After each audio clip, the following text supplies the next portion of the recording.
之前鸡卵是起价，毋过即马咱国内鸡卵价销已经连续2礼拜拢伫落，毋过呢，也是无啥人去买。即马台北市的卵商工会有搁开会，决定讲搁要降价，对拜四开始，卵1斤搁降2块，产地变38块半，挂价是变48块，降3届啊，即马已经差7块银啊。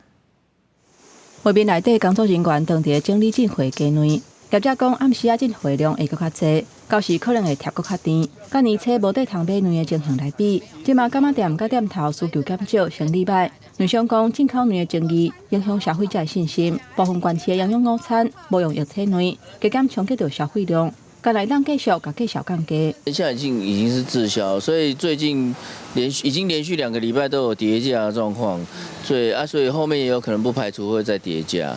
对，那如果说跌到一个地方的时候，可能农民那边就会开始去做减产的动作了。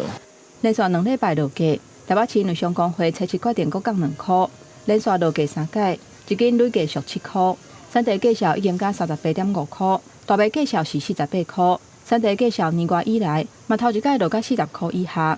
有卖卵的农民认为讲，进前产地价销有起，平均每一粒鸡卵其实敢若起几仙尔，迄若小麦价销是起10外块。因为部分的早顿店无按比例降价商品的价销，加减会影响消费的意愿。我们在末端，在他们的涨幅就真的高出很多了，没有相对的比例原则啦。面对拜四就要落价，卵商讲眼前这鸡卵无可能伫2天内就卖了。到时应该敢若会当了钱卖，毋过农产品本来就看天食饭，真好按算。无定寒人的时阵，就可能阁面临另外一波的欠卵。